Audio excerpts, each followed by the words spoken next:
la production, elle est hyper mal comprise. Tu regardes et tu te dis, ah non, lui comptait son studio de 250, mais n'a pas compté son éditeur, les services QA, la localisation, le machin, qui, in fine, sont indispensables. C'est-à-dire, ton jeu, tu le sors pas si t'as pas ça. On a littéralement vu des IP sombrer parce qu'elles écoutaient leurs fans, et d'autres, au contraire, qui ont été complètement sauvés par leur fandom, qui s'est mobilisé au moment où il fallait, et qui ont réussi à faire des trucs formidables, quoi. Quand Internet est arrivé, on s'est dit, oh mon Dieu, le savoir de l'humanité au service des gens. J'ai rarement vu autant de débiles et de gens stupides que depuis qu'on a donné la parole à la planète entière, quoi.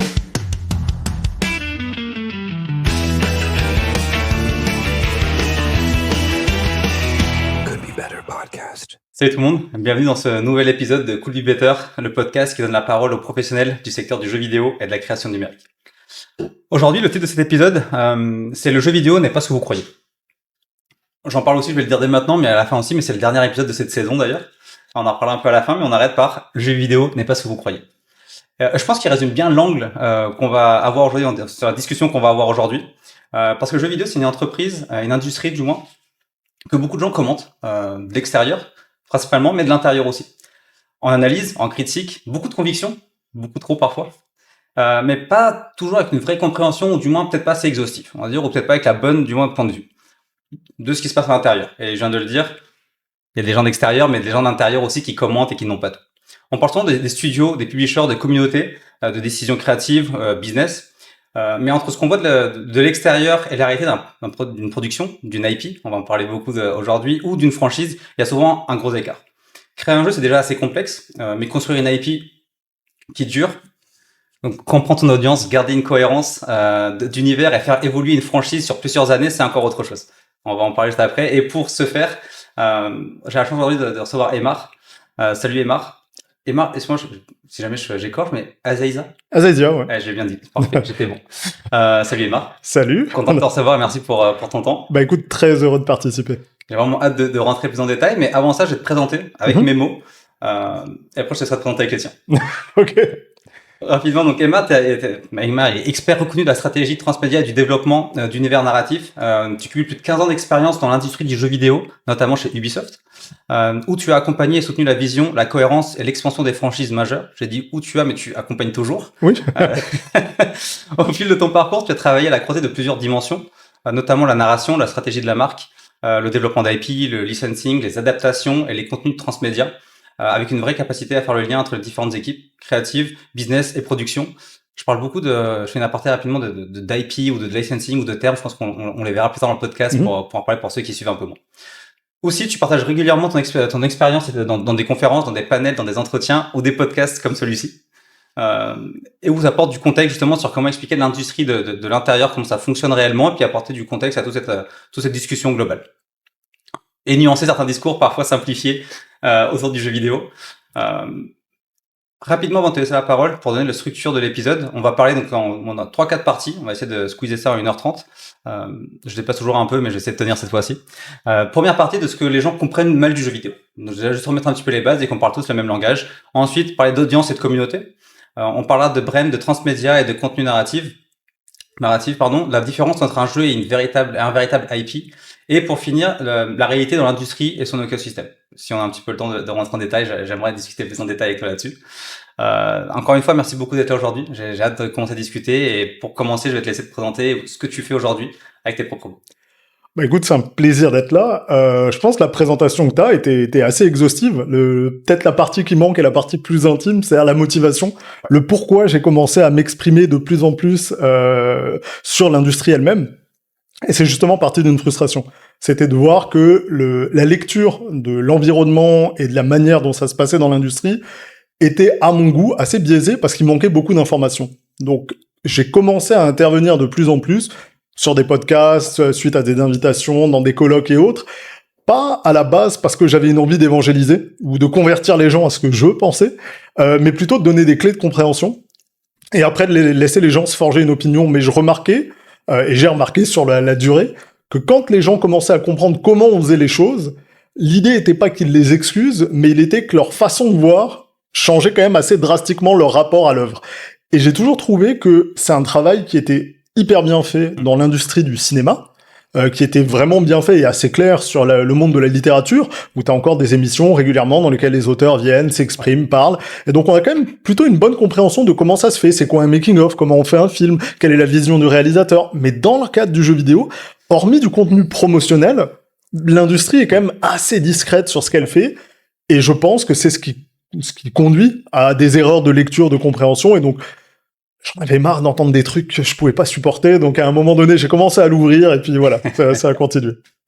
De fil en aiguille, effectivement, on va en parler, mais il y en a de plus en plus qui le font. Typiquement, tu sais, on le voit beaucoup des entreprises. Je crois que c'est Bungie qui l'a fait dernièrement avec Marathon au lancement. Ils sont rentrés un peu en détail, surtout la partie créative, par exemple, ou la DA. Parler un petit peu à l'interne, comment ça fonctionnait, mais c'est vrai que ça manque quand même beaucoup par rapport à d'autres industries. Puis c'est quand même assez fermé, encore une fois, le jeu vidéo, malgré le fait que beaucoup de gens y jouent là, peu connaissent la réalité derrière. Donc vraiment cool, on va en parler un peu après. Et aujourd'hui, justement, ton rôle chez Ubisoft, tu sais, hier soir. Alors ouais, aujourd'hui mon rôle, je suis toujours directeur transmédia développement d'affaires chez Ubisoft. Le rôle peut être amené à changer un petit peu parce que Ubisoft se restructure. Ouais. On a notamment divisé Ubisoft at large en Creative House. Donc les Creative House, c'est tout simplement des sous-entités qui chacune gèrent des marques assez spécifiques. Donc moi, j'ai intégré celle qui s'appelle Vantage et qui gère les marques Far Cry, Rainbow Six, Assassin's Creed, qui étaient les marques sur lesquelles j'officiais le plus depuis très très longtemps. Et en tant que subdivision, ça fonctionne simplement comme c'était déjà le cas pour Ubi Film and Television ou d'autres divisions d'Ubisoft au sein donc du gros écosystème. Donc ça amène un petit peu à changer certaines manières de faire, mais mon quotidien n'a pas été bouleversé. J'imagine, mais c'est vrai qu'on pourra en parler, ça a un peu le temps des changements chez Ubisoft aussi, parce que il y a des changements qu'on fait, il y a des changements qui vont arriver, j'imagine, des choses que tu peux pas dire, ça va de soi. Mais vraiment fun d'avoir ton point de vue là-dessus. Puis comme tu dis, ça fait longtemps que t'étais chez Ubisoft, donc t'as pu en voir pas mal de choses évoluer aussi. T'as vu des licences partir et t'as participé au lancement. Mais avant ça, on va parler un peu des idées reçues. Donc on va commencer par le premier axe que les gens comprennent un peu ou mal du jeu vidéo. Ce serait pourquoi, pour toi en tout cas, si tu peux me lister, même argumenter les idées reçues sur la production. C'est pour commencer sur une production générale. Alors, je pense que il y en a vraiment, c'est large. On s'entend, il y en a un paquet, mais pour que ce soit clair et pour que les gens puissent suivre et tout, je dirais que les plus grosses idées, enfin, le premier truc qu'on constate, c'est que les gens, ils comprennent rien. Et quand je dis j'y vais large. C'est-à-dire à la fois avec le public, mais encore moins les gens qui commentent. Et ça, c'est un des points de friction les plus intenses pour moi. C'est, qu'on n'a pas une vraie presse professionnelle spécialisée du jeu vidéo. Aujourd'hui, en réalité, les gens qu'on qualifierait de journalistes jeux vidéo, tu les cites, tu les mets sur les doigts d'une main. Des mecs comme Jason Schreier, Stephen Totilo, des gens qui écrivent des ouvrages, qui prennent du temps, qui respectent la déontologie classique d'un journaliste, à savoir on est un petit peu dans les codes, donc ils mélangent pas la chèvre et le chou, ils ne sont pas influenceurs, ils n'acceptent pas de sponsoring, ils recoupent les sources, ils commentent jamais avant d'avoir plusieurs sources. Ils demandent une opinion aux entreprises avant de discuter, publier, etc. Donc on n'est pas du tout dans cette espèce de course frénétique qui s'est retrouvée à se lancer, c'est-à-dire que la presse jeux vidéo a muté, elle est passée d'une presse, et là je vais être super dur, mais je vais être super honnête. J'ai grandi avec la presse jeux vidéo, donc les magazines, Console Plus, Joypad pour les Français, tous ces trucs-là. Et aujourd'hui, beaucoup de ces anciens journalistes sont des amis à moi. C'est des gens que je fréquente dans la vie, on est potes depuis des années.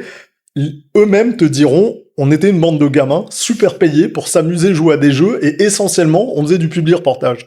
C'est-à-dire que quand tu regardes, à la fois les critères, l'angle d'analyse, c'était hyper léger. On essayait de chercher le bon mot, on essayait de trouver une formule, et nous, avant Internet, c'était notre seule source d'information. Donc tout le monde achetait des magazines pour savoir qu'est-ce qui s'en venait, qu'est-ce qui se passait. Mais globalement, quand tu regardes des notes de graphisme, de durée de vie, de machin, tu vois, rien que noter la durée de vie, aujourd'hui, ça paraît une hérésie. C'est-à-dire que tu peux pas jauger d'une œuvre, un Tetris, c'est quoi sa durée de vie, comparé à un jeu de combat versus un jeu d'aventure. Enfin, ça a pas réellement de sens en dehors du genre. Donc, il y a plein de critères qui étaient où tu sens qu'ils avaient envie de formaliser leur façon de penser, de la structurer.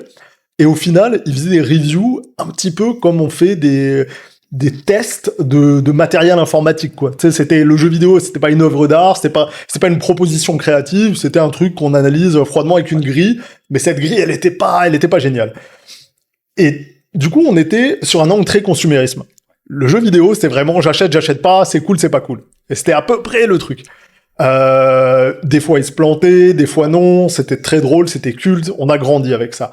Maintenant, cette presse-là, elle a disparu, la presse papier a quasiment disparu dans ce secteur particulier. Et du coup, l'analyse de jeux vidéo professionnels, elle incombe essentiellement à quelques outlets, donc quelques gros magazines, mais surtout aux influenceurs, autour desquels tous les yeux gravitent. Et les influenceurs, c'est quand même un système dans lequel sont piégés pas mal de personnes, et c'est pas un jugement a priori sur elles. C'est le système tel qu'il est conçu fait que ils sont censés aller dans le sens de leur audience pour essayer de leur faire plaisir parce que c'est ce qui détermine au final leur revenu et leur succès. Donc aller à contre-courant, c'est extrêmement difficile. Avoir une identité ou être précurseur et être capable de référencer, parler de titres un petit peu plus underground, de choses un petit peu moins évidentes, c'est pas gagnant pour eux.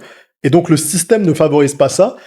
Et rajoute par-dessus une couche qui est l'extrême dépendance, surtout aujourd'hui, au sponsoring, à la publicité, et du coup tu crées des situations dans lesquelles tu te retrouves avec des gens qui sont parmi les plus gros reviewers de jeux vidéo, qui vont être payés par des entreprises pour faire la promotion de leurs jeux lors d'événements en faisant des interviews, et qui après vont se permettre de les critiquer en t'expliquant que on peut tout à fait faire confiance à leurs critiques, il n'y a aucun problème.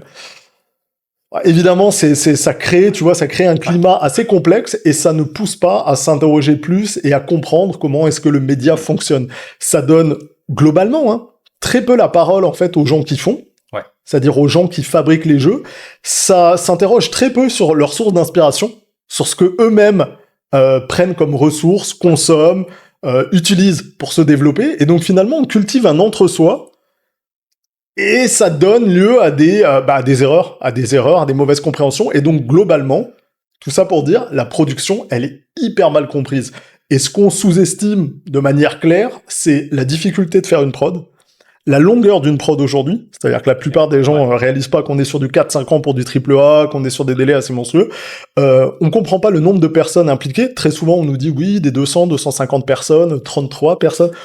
Tu regardes les crédits d'un jeu, je vous invite à aller consulter Moby Games, et vous allez vite vous rendre compte que tu vas avoir 25-30 personnes juste sur les doublages dans une seule langue, que tu vas avoir derrière un staff de dingue pour la musique, que tu vas avoir le QA, que tu vas avoir... Et donc très vite, même une production qui paraît petite va avoir 200-250 plus de personnes au crédit, sans compter leur publisher, donc l'éditeur, etc. Aujourd'hui, un AAA standard, en dessous de 500, 600, 700 personnes, c'est hyper rare, quoi. C'est hyper rare. Et ceux qui clament le contraire, sincèrement, tu plonges dans les crédits, tu regardes et tu te dis, ah non, lui comptait son studio de 250, mais n'a pas compté son éditeur, les services QA, la localisation, le machin, qui, in fine, sont indispensables. C'est-à-dire, ton jeu, tu le sors pas si t'as pas ça. Donc, t'es quand même, tu sais, des gars qui comptent pas, par exemple, les musiciens, ou les voice actors, t'as dire, ben, sans eux, compliqué ton jeu. Ouais, on s'entend, hein. Donc il y a énormément de choses qui sont pas comprises, et du coup, quand on comprend pas le nombre qu'il y a, le nombre de pays et de personnes qui peuvent travailler conjointement, on se rend pas compte déjà de la coordination, de la complexité que ça prend. On se rend souvent pas compte du rapport qu'on peut avoir avec les différentes plateformes et éditeurs, que ce soit Steam, Microsoft, Sony, Nintendo. On se rend pas compte qu'il y a tout un processus de soumission, de validation qui prend vraiment longtemps, qu'on sort ni des jeux ni des patchs comme on en a envie, que non, on peut pas se mettre en compétition avec des modeurs qui font un super job, mais parce qu'il y a des contraintes et des contraintes légales qui pèsent sur la plupart des développeurs. Donc en fait, on se rend pas compte derrière du mur de complexité qu'il y a derrière la réalité d'une production de jeux vidéo. Ouais, tu l'as dit, il y a plein de points sur lesquels j'ai envie de rebondir. Déjà, le premier sur le nombre de personnes dans un studio là, qui gravitent autour d'un studio. Je pense que le meilleur exemple dernièrement qui a fait du bien un petit peu, c'était Clair Obscur. On peut citer, je pense, c'est l'équipe, tu as dit 33, mais il y a pas 33 personnes qui ont été sur le jeu. Là. Absolument pas. Tu regardes un peu, on monte vite à 150, 200 personnes avec toute la QA, le publisher et tout ce qui monte. Et puis souvent, il y a aussi le côté, ils sont beaucoup trop. Qu'est-ce que ça veut dire être beaucoup trop aujourd'hui? J'en pose la question, mais on pourra en reparler, mais effectivement, c'est... Non, il y a pas mal de personnes qui aussi te disent les AAA coûtent trop cher, y compris les gens qui le font, on est d'accord? Les gros jeux, donc les jeux à gros budget, les fers de lance du jeu vidéo qui ont les gros budgets marketing et autres coûtent vraiment cher, c'est vraiment compliqué. Et en même temps, ça continue de rester ce qui trust les premières places, ce qui trust l'ensemble des discussions. J'entends beaucoup de personnes parler du prix des jeux, du juste prix des jeux, des délais, et pourtant, ils vont tous se précipiter sur GTA 6 au moment où il va sortir, vont l'acheter par palette entière, Et là, il y aura plus de question du fait que les mecs étaient pendant plus de 10 ans avec des budgets dépassant le milliard, avec des milliers de développeurs dessus, parce que le résultat est là et on le voit très souvent, je pense, c'est on réalise pas le nombre de personnes que ça prend pour avoir la qualité que les gens attendent et la qualité que les gens recherchent. Et quand on cherche une haute fidélité visuelle, des graphismes incroyables, des histoires dingues, des musiques enveloppées, bah, ça prend vraiment beaucoup de monde de talent et ça prend du temps. Surtout qu'un jeu, comme un film, c'est loin d'être un long fleuve tranquille. C'est-à-dire, j'aimerais, moi, vous dire qu'un jour, j'ai été sur une production qui s'est super bien passée du début à la fin. Aucun accro, on a tout prévu. Je veux dire, il y a des trucs hallucinants, il y a des tranches de vie qui arrivent, il y a des gens qui partent, il y a des mutations dans le projet, dans le programme, des nouvelles consoles qui sortent. Enfin, l'environnement, en plus, il est tout le temps en train de bouger, et l'image qu'on utilise souvent, c'est, je veux produire un AAA, c'est un peu comme essayer de poser un 747, mais pendant que t'es en train de le poser, t'as une équipe qui travaille sur les ailes, une autre qui est en train de réparer le moteur, le truc qui est en feu quelque part, et le but, c'est de l'atterrir le plus droit possible. Donc, c'est du sport, hein, c'est compliqué. Je peux te comprendre. Honnêtement, tu le vois pas tant quand t'es un joueur, là, ouais, forcément. Et puis c'est pas une critique, là, c'est évidemment. Et comme tu l'as dit, je pense que ça manque de. Et t'as fait un beau parallèle tout à l'heure en parlant du cinéma. Ouais. Tu laisses la parole aux réalisateurs, tu laisses la parole aux producteurs, on les entend parler, ils présentent leur film, ils le mettent en avant. Donc t'as leur point de vue et t'as leur aspect. C'est vrai que dans le jeu vidéo, tu l'as pas. Ou alors c'est très très peu. Ouais, c'est rare. Et t'as parlé des médias, tu parlais ça tout à l'heure à l'ancienne, et puis je me rappelais encore quand t'avais les CD-ROM, des démos dans les journaux, quand t'installais. Effectivement, c'est quand même subjectif. Aujourd'hui, on l'a vu beaucoup, et c'est vrai que ça restait longtemps, et tu l'as dit aussi. Tu le prends pas comme une œuvre, tu le prends plus comme des critères à cocher. Une grille, se dire, ok, ben là, la durée de jeu, elle est comme ça, le gameplay, il est pas bon. Donc effectivement, et tu l'as dit aussi, puis je voulais rebondir un peu sur les influenceurs. On parle d'influenceurs, mais on en a déjà parlé un petit peu, mais tu sais, c'est très large, ça peut être des influenceurs, même jeux vidéo global. Il y a les critiques de jeux vidéo, c'est de reviewer avec ça, mais il y a aussi les joueurs ou les streamers, les très gros streamers, qui peuvent faire du mal aussi. Ah, complètement, ouais. Bah, ils peuvent te faire vivre ou te flinguer un jeu. Il y a même des jeux, maintenant, il y a une catégorie en marketing qu'on développe qui sont des jeux streamables. C'est-à-dire, le jeu est développé in fine pour être streamé parce qu'on sait que ça va donner des images rigolotes. Des Fall Guys, des machins sont littéralement créés pour ça. On sait que ça va générer un engouement sur les réseaux sociaux, qu'on va voir des groupes de streamers jouer ensemble et rire, et que ça va donner envie aux gens d'acheter le jeu. Donc sa principale qualité est quand même d'être très regardable. Donc on n'est pas nécessairement sur le ludisme pur au départ, ou en tout cas c'est pas le point de départ du projet. Et les streamers et influenceurs, il y en a une palanquée. Et évidemment, tu vas avoir, et c'est ça qui est presque dramatique, les plus petits, qui sont souvent les plus indépendants, qui malheureusement vivent le moins, ou pas du tout en général, de leur passion, sont des gens qui vont très souvent avoir des chaînes hyper spécialisées et décorrélées de l'actualité. Et c'est souvent là que tu vas trouver en fait, honnêtement, le meilleur contenu, en tout cas sur le plan analytique, parce que c'est des gens qui vont prendre le recul, qui vont venir après la tempête, qui vont analyser froidement la chose et qui vont le faire avec passion et une spécialisation dans un domaine particulier. Donc là, t'en trouves des très très très très bons. Là où t'as le plus de difficultés, c'est souvent justement les généralistes qui font plutôt de la news, ce qu'on appelle les newsers, qui eux courent après l'info, et très sincèrement, l'essentiel de leur travail se résume à se balader sur les réseaux sociaux, traduire 2-3 trucs en anglais, ne jamais vérifier, ne jamais appeler, ne jamais...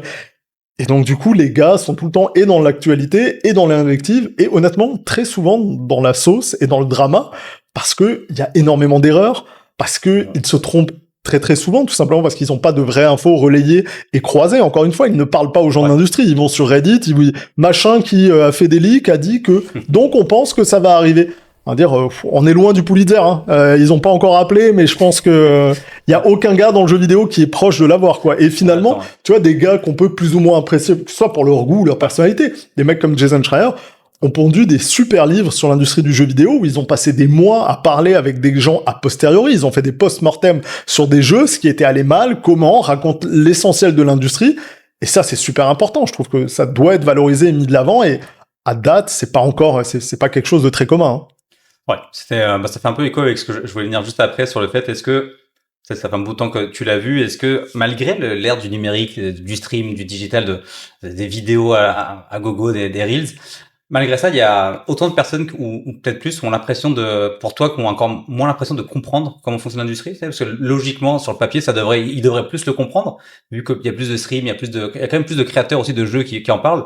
Mais est-ce que malgré ça, selon toi, franchement, j'imagine qu'il y a des lacunes là, mais C'est quoi ta vision là-dessus? Bah, honnêtement, je souris parce que je me dis, tu sais, quand Internet est arrivé, parce que je suis assez vieux pour avoir vécu un monde sans Internet, quand Internet est arrivé, on s'est dit, oh mon Dieu, le savoir de l'humanité au service des gens. J'ai rarement vu autant de débiles et de gens stupides que depuis qu'on a donné la parole à la planète entière, quoi. C'est-à-dire que les gens qui avant étaient l'idiot du village qui parlait au PMU du coin, maintenant se sont sentis pousser des ailes, discutent avec tout le monde et donc relaient des conneries. Et comme les algorithmes ont tendance à nous mettre dans des microcosmes et des bulles avec des gens qui pensent comme nous, bah, on nourrit ce truc-là, et en plus, les algorithmes se nourrissant en général de la dramaturgie, des échanges musclés et autres, on a tendance à récompenser ce genre de choses. C'est-à-dire qu'on est très loin de mettre en avant les contenus les plus intelligents, de mettre en avant les contenus les plus pertinents, on met en avant les contenus qui occupent le plus le temps de cerveau, les plus divertissants, ou qui font réagir sur les extrêmes. Et c'est la raison pour laquelle tu vois de moins en moins de chroniques et de critiques littéraires à la télé au profit de voir du Hanouna, et on a exactement la même sur les réseaux sociaux et dans le jeu vidéo. Les influenceurs qu'on voit le plus ou les plus mis en avant, tu fais un top 10 des influenceurs les plus connus, t'as pas, malheureusement, hein, tu vas pas avoir des gens comme des nota bene, des mecs qui sont là et dont le pitch est absolument génial. Les gars sont des vulgarisateurs, ils sont là pour donner l'envie, donner l'amour d'eux. Et effectivement, t'as des gars qui dans le jeu vidéo, hein, t'as des devs qui parlent, qui expliquent, qui partagent. Et c'est pas absolument passionnant à voir, à lire, à suivre. Mais tu regardes le succès de ces gars-là versus le mec qui va t'annoncer la prochaine sortie de la console machin avec des specs sortis de Nostradamus. Et c'est le jour et la nuit, puis c'est d'une tristesse. C'est-à-dire que le côté affligeant, c'est on se nourrit de ça, on a parfois nos plaisirs coupables, hein. Je suis pas en train de dire ça m'est jamais arrivé et autres. Sincèrement, j'essaye de garder du recul sur ce que je consomme et comment je le fais, quoi. Et le souci, c'est vrai que c'est qu'il y a pas encore d'alternative qui est à la fois aussi divertissante et en même temps assez pertinente pour que les gens les regardent en masse. C'est-à-dire très souvent, quand c'est très pertinent, c'est malheureusement moins accrocheur, c'est moins formaté, c'est moins travaillé.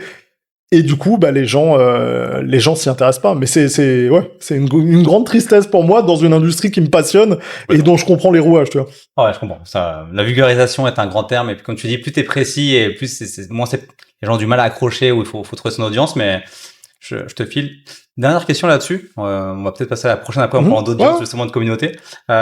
Et où est-ce que tu verrais, toi, le plus de simplification, aujourd'hui, on peut faire dans le jeu, si on prend le jeu vidéo et qu'on doit commencer par un bout, lequel tu commencerais par simplifier ou vulgariser, pardon?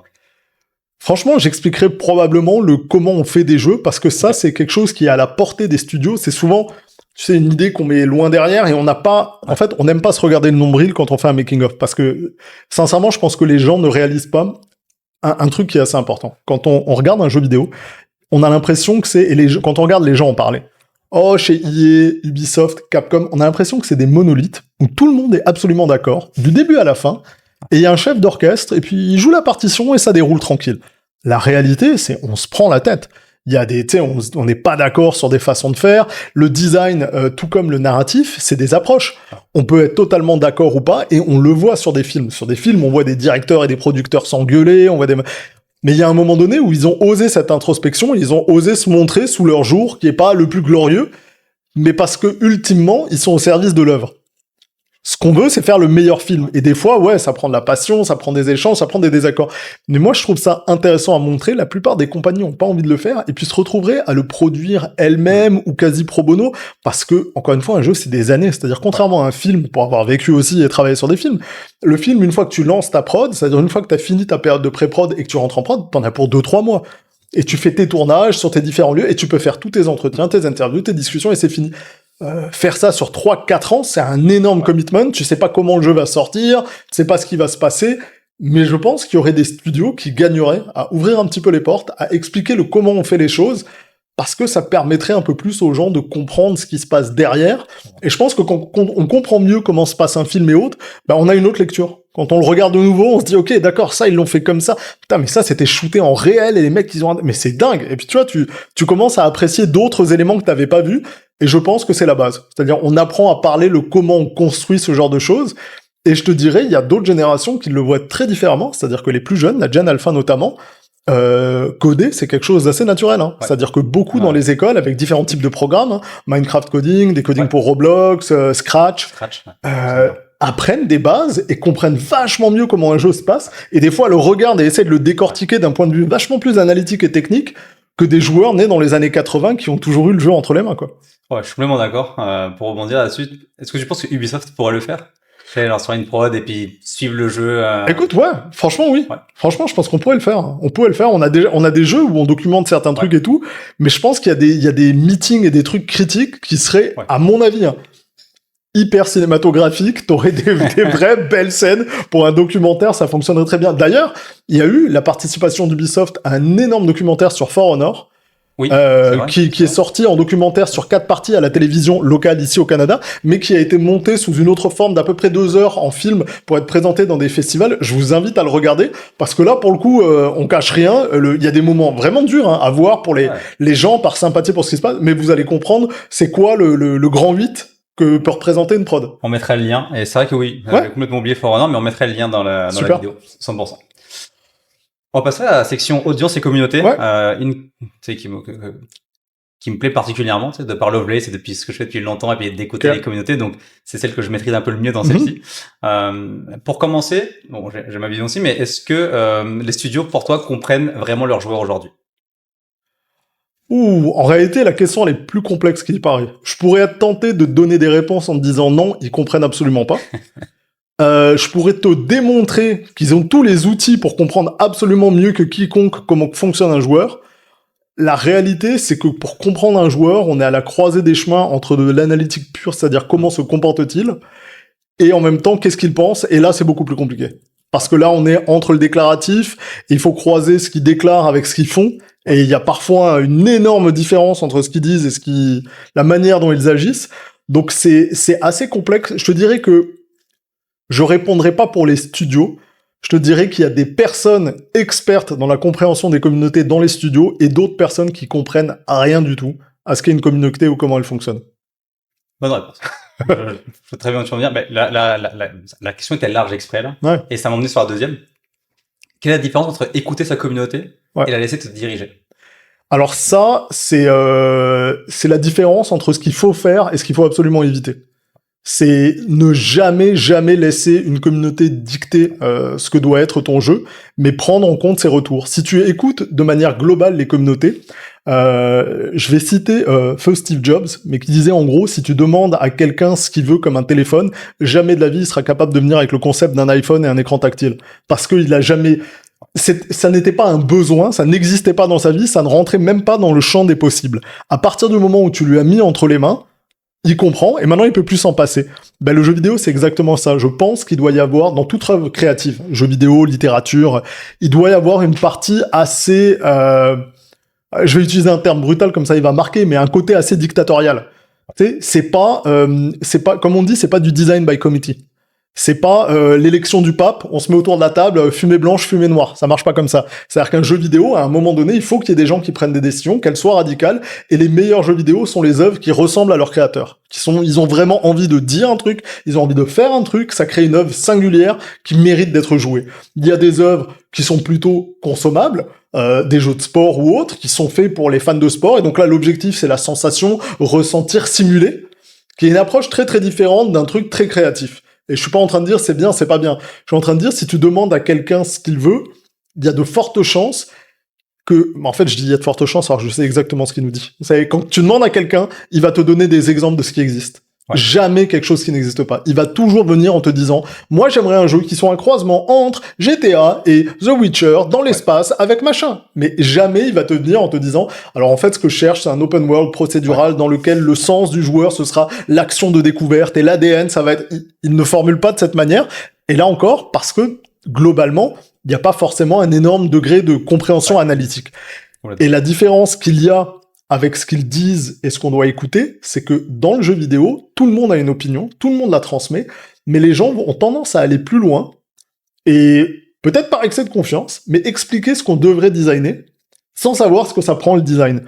Et là, il y a une nuance fondamentale avec tout le reste. C'est-à-dire que j'ai jamais vu, dans des romans, dans des films, de manière globale, il y aura toujours des gens, mais de manière globale, des mouvements où les gens t'expliquent comment il aurait dû diriger le film. Ah non, mais le 3e acte, fallait couper, à ce moment-là, tu rentrais tel personnage, là, tu résolvais ton MacGuffin, et boum, Et là, ça n'arrive jamais. Les gens te disent juste j'aime pas, leur rapport à l'œuvre, ce que ça évoque, ou vont sur d'autres trucs. Mais non pas l'outrecuidance de venir expliquer à quelqu'un qui fait des films comment il devrait faire des films sans jamais n'avoir fait de film. Dans le jeu vidéo, ça arrive tous les jours, hein, où t'as des gens qui te disent littéralement ce que t'es censé faire, et quand tu leur dis mais tu sais ce que ça prend? Et tu dis bah non. Et tu leur expliques ah mais en fait on peut peut-être pas. Ah ben non, même on est certain. Mais c'est assez marrant que ils aient ces pensées en se disant les gens du jeu vidéo n'y ont pas pensé. Tu te dis c'est une vision très propre à la communauté jeu vidéo qui, encore une fois, c'est quand même une communauté très particulière. Hein. C'est un fandom assez spécial. Il est pas pareil que, c'est pas aussi grand public que le cinéma. C'est encore très différent. Je suis d'accord avec toi et j'irai un peu à contre-courant aussi. Donc je suis d'accord sur le fait que ils ont un avis très tranché. On s'entend, mais il y a une autre approche selon moi. Quelqu'un qui regarde un film, qui adore un film, un grand fan de Star Wars ou de Lord of the Rings, comme je le suis. Et de donner ton avis, de dire il aurait dû faire comme ça. Là où un jeu vidéo, il y a une autre approche, comme tu as dit, c'est un fandom très important. Toi, genre, je te prends World of Warcraft, j'y ai passé 15 ans, j'ai passé beaucoup trop de temps dessus. Il y a des gens qui passent encore beaucoup, donc il y a ce côté aussi où, à force de jouer dans les mécaniques, de connaître le jeu, ils peuvent avoir un avis ou émettre des idées. Et c'est là où je fais la différence aussi quand on parle avec des studios, parce que j'ai des studios qui m'ont dit, avec ce qu'on fait nous chez Lovelace, ouais, mais on peut pas écouter tout le monde. Et là, ça, c'est le premier point, n'écoute pas tout le monde. Tu prends ce qu'il y a à apprendre. Ça, c'est sûr. Et tu l'as dit aussi, et je rebondis là-dessus, c'est la vision d'un producteur de jeux vidéo, d'un directeur de jeu, parce qu'il y a la direction créative derrière. Ça, on s'entend que c'est pas la communauté qui peut te driver tous les jours. Maintenant, effectivement, avec tous les jeux de live service aujourd'hui et tout ce qu'il y a en live ops, effectivement, il y a des feedbacks à garder là. Bien sûr, c'est évident. On s'entend, tu vois. Mais c'est là où il y a l'amalgame parfois, et même nous, je prêche un peu la bonne parole parfois, entre écouter ta communauté et se faire dicter c'est exactement ça. La route par elle, il y a une différence monstre. Très souvent, elle tient à la solution. Ouais. C'est-à-dire que écoute ta communauté pour cerner le problème qu'ils ont, mais c'est à toi de venir avec des solutions parce que c'est toi qui as la roadmap et qui sais ce qui arrive derrière. Ce que eux ne savent pas. Donc quand ils proposent une solution, elle peut marcher sur le court terme, mais il est fort possible qu'elle cause des dommages à long terme parce que eux n'ont pas cette vision de ce que tu es en train de faire. Donc là-dessus, on a un vrai truc effectivement qui est hyper différent. Ça, c'est une certitude. Complètement d'accord avec toi. Et c'est là où on évangile un peu nous parfois aussi à se dire écoute oui, prends tous les retours maintenant, puis après c'est à toi en fonction des retours et de ton jeu.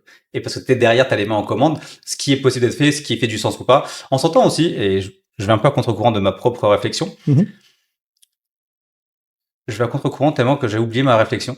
Ben moi j'ai un truc pour toi. J'ai un point qui est intéressant, qui est le problème de l'hyperspécialisation. En fait, si on regarde aujourd'hui certains genres de jeux, donc là, ça demande déjà d'avoir pas mal de recul ou de l'âge, de la bouteille, les genoux qui craquent quand tu te lèves, quoi. Mais on a vécu l'arrivée de plein de genres dans le jeu vidéo, des genres qui se sont installés. Donc au début, le fait que les piles de sauvegarde arrivent, on a eu des jeux plus longs, des jeux d'aventure, etc. Il y a eu l'explosion des JRPG. Ouais. Puis il y a eu un peu la période de vache maigre, maintenant ça repart. Il y a eu l'explosion des jeux de baston. Fut un temps, époque de la PlayStation 1-2, tu pouvais pas aller chez un pote à toi qui n'avait pas un jeu de combat. Peu importe lequel. Tekken, Bloody Roar, machin, ce que il avait un jeu de combat. Aujourd'hui, c'est hyper rare. C'est-à-dire, t'as les fans de jeux de baston qui achètent toutes les séries, qui ont des sticks à la maison et tout, et t'as les autres. La vaste majorité des joueurs. Et donc, tu leur dis, ton jeu est devenu un jeu de niche, et de la même, sur PC, les jeux de stratégie en temps réel. Il y a eu un moment, c'était littéralement le genre dominant. Tu en avais partout, de tous les genres, tous les niveaux. Et un des problèmes que les compagnies ont eu, et j'en suis intimement convaincu, c'est l'hyperspécialisation. Ils ont écouté leur communauté, et leur communauté étaient les gens les plus vocaux, c'est-à-dire la communauté qui s'exprime, pas la communauté globale, c'était vraiment des nerds, des geeks et des joueurs de haut niveau. Et ils ont tous commencé à écouter ces retours et en faire des jeux ultra compétitifs et de haut niveau, les jeux de combat, les RTS, et au final, aujourd'hui, te disent « Mais c'est devenu un genre de niche, personne n'y joue. » Ben oui, il a été tailor-made pour les gens de haut niveau. Et quand tu regardes les jeux de combat à l'époque, ou les jeux de stratégie à l'époque, évidemment, aujourd'hui, on trouve plein d'exploits, ils étaient pas... Oui, parce que c'est des jeux qui étaient créés, attention, mot qu'on n'utilise quasiment plus dans l'industrie, pour être fun. Alors, les jeux, à l'époque, c'était pour divertir, c'était amusant. Donc en fait, ton jeu, il y avait une vraie réflexion et une vraie recherche pour en faire quelque chose de fun, et c'était le cas. Et aujourd'hui, le fun, il vient dans la complexité, dans la compétition, mais le problème, c'est que ça a annihilé toute une partie de l'auditoire. Et en ce sens, je pense, y compris pour les Game as a Service, y compris pour WoW, c'est hyper dangereux d'être trop sur ta communauté hyper active, parce que la réalité, tu sais, c'était comme le fameux diagramme d'avion qui revient avec des balles, etc. Donc, on connaît le truc. 100%. Exactement. Donc, l'idée est plutôt de dire, les endroits où il n'y a pas d'impact de balles, c'est parce que les impacts étaient mortels et que les avions se crashaient. Donc, la réalité, c'est, il faut pas se focuser sur les petits dommages qui font rien, mais sur les gros trucs qui font mal. Et c'est ce qui arrive aux communautés. Ils se focus sur les joueurs hyper nerds, hyper niches qui sont encore là, et c'est important de leur donner ce qu'ils aiment. Mais, pas au détriment d'être accessible par le plus grand public pour faire profiter de ton jeu et que tout le monde prenne du plaisir dessus. Je me rebondis sur le point où je voulais en venir, c'était exactement le même, c'était ce côté où je rebondis juste avant sur les jeux de niche qui sont devenus jeux de niche en fait. Et c'est exactement ça, à force d'écouter une communauté trop précise, te fait des jeux que pour eux. Effectivement, aujourd'hui, c'était plus accessible, faut dire ce qui est. Et l'autre point, c'était la majorité silencieuse. Effectivement, il y a des gens qui font beaucoup plus de bruit et la majorité des joueurs sont silencieux. Parce qu'on parle de Steam, on parle des plateformes de Reddit, mais la majorité des joueurs, ils sont sur console, ils sont sur Switch, ils sont sur mobile aussi. Puis les gens réalisent pas, ils te disent, ouais, mais regarde, il y a eu tant de réactions, il y a eu 600 000 machins, et t'es là. Il y a un parcours tu sais, il y a un parterre de 130 millions de consoles sur le truc. C'est-à-dire que ton 600 000 sur 130 millions, ça représente quoi concrètement? Quand les gens te disent, oui, mais Nintendo, la réponse est pas adaptée, ils devraient faire ci, ils devraient faire ça, les mecs roulent sur l'industrie, t'es là. Littéralement, si on vous écoutait, encore une fois, avec votre imagination, on reproduirait un modèle qui est un modèle daté, qui ne fonctionne plus, qui n'arrive pas à accrocher la Gen Alpha, et vous n'arrivez pas à comprendre que Nintendo cartonne. Vous nous expliquez, ouais, mais là, au niveau des exclus, Nintendo, en moins d'un an, a plus d'exclusivité sur leur console que Sony et Microsoft en 5 ans d'existence sur leur dernière génération. Les gars sortent des trucs comme Pocopia que personne ne voit venir, et le jeu trust toutes les premières places partout. Et on essaie de te dire, oui, mais c'est des exclus qui comptent pas. Bah, écoute, vu les ventes, ça pèse, hein. Ça pèse solide, dans le jeu pour des trucs qui pèsent pas. Donc, on commence à faire beaucoup, En parlant d'IP, justement, est-ce que tu l'as vu ou pas, t'as des communautés qui ont pu involontairement ou volontairement pousser dans une direction ou l'autre, où t'as des gens à la tête d'IP ont suivi des communautés alors qu'ils auraient peut-être pas forcément dû, ou est-ce que en fait, comme dans le jeu, est-ce que dans l'IP, ça joue aussi cette approche à la communauté? Ah, mais complètement. Et dans l'IP, en général, on a tendance, globalement, les grosses IP, on a tendance à parler de fandom. Tu vois, on parle du fandom Star Wars, du fandom, etc. Donc ouais, on a vu des trucs. On a vu des séries revenir à la vie alors que elles avaient été éteintes. On a vu des séries rachetées par d'autres chaînes et puis ressorties de nulle part. Donc il y a des trucs super heureux, il y a des trucs super difficiles. Il y a des personnes qui ont des volontés de faire évoluer les IP, mais qui ont du mal. Je peux pas parler de l'éléphant dans la pièce, qui est Star Wars, qui a été une des plus grosses et qui reste une des plus grosses IP au monde, et qui s'est complètement flingué depuis le rachat avec Disney, quoi. On peut dire ce qu'on veut, mais je veux dire, les gars ont massacré le truc. On est quand même passé d'un état dans lequel on était dans une attente totale de n'importe quoi sur Star Wars à les films sont boudés, plus personne n'y va, il y a Grogu qui sort là dans les prochains jours, tout le monde s'en fout. Ils ont réussi à flinguer leur licence et à tuer le peu de bonheur qu'il y a. Ils font un tel rétropédalage en ce moment que même dans les installations qu'ils ont eues dans les parcs d'attractions, donc les Star Wars Land qu'ils ont rajouté partout, qui étaient centrés sur les derniers films, on efface les derniers films et on revient sur la trilogie originale. C'est-à-dire on ramène les anciens personnages et autres tellement ceux-là ont marqué, sont populaires, et les autres n'ont pas accroché parce que là il y a eu une ignorance totale de la franchise et des règles de l'ADN. Et c'est extrêmement compliqué parce que c'était pas seulement une question de se mettre les fans à dos, c'était que même le public, l'audience générale a pas accroché à ce qu'ils ont eu à proposer. Et ça arrive, honnêtement, ça arrive assez régulièrement. Ça a été très compliqué pour The Hobbit. On a beau aimer, Peter Jackson, Seigneur des Anneaux. La série Ring of Power est passée par des hauts et des bas. Elle a beaucoup de détracteurs, même si je trouve que c'est une série intéressante in fine. Mais c'est compliqué, et ça c'était compliqué dans l'œuvre de Tolkien, et une des raisons était Christopher Tolkien, et feu Christopher Tolkien. Maintenant apparemment les choses changent, on parle d'adaptation de jeux vidéo, on a plein d'autres trucs qui arrivent, donc on va voir comment la licence va se porter et ce qu'ils vont en faire. Mais c'est vrai que dans le monde de l'IP, tu peux avoir on a vu les deux. On a littéralement vu des IP sombrer parce qu'elles écoutaient leurs fans, et d'autres, au contraire, qui ont été complètement sauvés par leur fandom, qui s'est mobilisé au moment où il fallait, et qui ont réussi à faire des trucs formidables, quoi. 100%. Mais pour rebondir un peu, sur ton approche, toi, chez Ubi, comment vous partez sur l'audience, sur les retours, sur les feedbacks, t'as quand même bossé sur beaucoup d'IP. Comment toi, tu fonctionnes de ce côté-là, est-ce que ton approche, c'est des choses confidentielles ou non, là, sans s'entendre? Non. Sur l'approche globale, nous, elle a toujours été justement de tendre l'oreille. On a quand même une armée de community développeurs, managers dans plusieurs langues. On prend des points assez réguliers. Je te dirais par exemple sur une IP comme Assassin. on fait régulièrement venir les fans les plus engagés de la communauté directement au studio. On leur montre les jeux en early access, on leur pitch des idées d'histoire, on leur demande si pour eux ça ferait du sens. Et là, le but est pas du tout de se dire on vous donne les clés, décidez pour nous. C'est plutôt de voir c'est quoi leur réaction. En fonction de ça, est-ce qu'il y a des choses qu'on a mal exprimées et qu'on devrait expliquer autrement? Et souvent, on se rend compte, ah ouais, là, on leur a dit ça, mais en fait, on aurait dû prendre le temps de développer.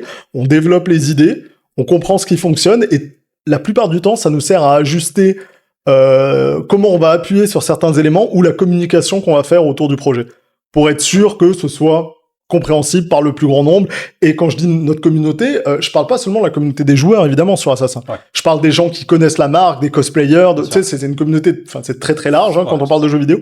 Et donc, ouais, on fait quand même vraiment attention à ça. Mais après, on le dit aussi, hein, on les écoute. Mais notre objectif, ça va être aussi, par exemple, de les surprendre. C'est-à-dire qu'ils nous demandent beaucoup des périodes historiques très précises, et on s'est souvent amusé à les prendre à contre-courant, à les surprendre, parce que l'idée est aussi qu'ils restent sur la pointe des pieds, et si on avait demandé à des gens, on n'aurait jamais eu un jeu dans la Renaissance italienne action-aventure. Tu prends avant Assassin's Creed, aujourd'hui, c'est une évidence, tu te dis, bah oui, c'est Ezio et tout.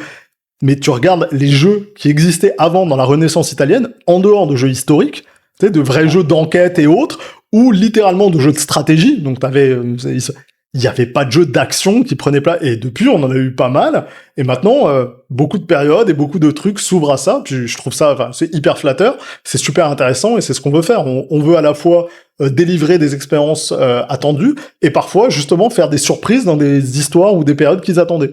C'est parfois les prendre à contre-champ, parce que c'est là que ça permet d'être créatif. Il faut rester, comme tu dis, un petit peu les surprendre aussi tout le temps. Tu peux pas, tu sais, moi c'est pareil un peu, j'ai un peu contre-courant de notre pensée, ce qu'on fait à Lovelace, se dire écoutez tout le monde puis prenez les feedbacks. Mais tu peux les surprendre même avec des feedbacks qui donnent, souvent c'est le problème aussi, je vais pas rentrer aujourd'hui en détail, mais tu lis un message, je veux dire, il y a un message derrière aussi. Les gens te parlent une fois de gameplay, mais des fois c'est plus profond que ça. Donc, il faut comprendre le sens du pourquoi, du comment. Effectivement, ça, on a eu des studios, nous, à qui on a travaillé, c'était une thématique précise sur laquelle ils travaillaient. En fait, tu te rends compte que c'était pas du tout du gameplay, c'était vraiment un problème de cinématique, peu importe. Ouais. Et en fait, tu peux les surprendre autrement, tu sais. Et souvent, les studios, parce qu'il y a encore un peu de travail sur la partie, tu sais, écouter les communautés, parce qu'on a eu des gens aussi qui ont écouté des communautés, et en fait, malgré avoir pris les retours, ça s'est mal passé, c'est derrière. Donc, c'est comment tu gères ça aussi, tu sais. La frustration de se dire, on a écouté, malgré ça, vous êtes toujours pas content. Ouais. Bon, du coup, on repart un peu. Alors ça, c'est un autre truc, et je te dirais que plus ta communauté grandit, plus elle grandit, plus ça devient littéralement impossible de satisfaire tout le monde. Et faut jamais, au grand jamais, essayer de faire ça. C'est le meilleur moyen d'avoir des propositions tièdes, de faire ce qu'au Québec on appelle la pizzaghetti, quoi. T'envisages tout, quoi. Pizza, spaghetti, mélange, comme ça tout le monde est content. Ça veut dire c'est une horreur culinaire, et il y a quelques personnes qui apprécieront ce mets délicat, mais de manière globale ça va être compliqué. C'est un peu ça, c'est-à-dire que de souffler le chaud et le froid un peu tout le temps, tu vas pas prendre une décision créative qui sera peut-être radicale, mais qui va faire ton identité. Donc en fait, faut pas hésiter et c'est pour ça que quand je parle de ta vision studio, de les surprendre, c'est ce qu'il faut faire. Faut le suivre. Bien sûr, prends en compte comment ils vont le recevoir. Essaye d'adapter la façon dont tu vas leur présenter pour que ce soit pas brutal et qu'ils donnent sa chance au jeu et qu'ils comprennent ensuite ce que tu as voulu faire. Complètement. Et garder le côté fun du jeu aussi. Bah oui, c'est dans le développement. C'est exactement, c'est la base. C'est pour ça que tu dois être créatif et avoir ton truc et pas essayer de cocher des checklists que les joueurs vont te soumettre. Ouais. Et puis idem pour les audiences, et on pourra en parler aussi, mais c'est choisir son audience. Il y a beaucoup de gens qui parlent d'audience, etc., puis qui vont trop nicher parfois, puis tu te rends compte des fois c'est pas du tout la même audience qui touche au jeu. Ouais. Donc c'est rester ouvert là-dessus et rester fun quand même en toute franchise, c'est le point de vue qu'on a pu voir souvent. Donc on fait un jeu vidéo pour le fun. Bon, chacun sa motivation. Tu sais, j'ai vu des studios faire parce que du coup veulent faire de l'argent, ou veulent, mais généralement c'est pas la motivation première des gens avec qui on a travaillé. Tu sais, c'est vraiment shipper un jeu. J'ai vu même maintenant encore beaucoup de gens dans le dev qui ont leur point de vue, ont leur vision, puis ils écoutent personne. C'est en mode, ça fait 20 ans que je fais comme ça, je ferai comme ça. Ouais. Évidemment, tu le vois en face du foot, ça répond pas forcément bien, mais ouais, tout ça pour dire le mot d'ordre, le fun quand même dans le jeu vidéo. C'est la base. Ça reste important. C'est pour ça qu'on le joue à la base. Bah ouais. On va passer sur la partie IP que tu maîtrises plus que normalement. Moi. Normalement, sans surprise. Sans surprise, et c'est plus que moi.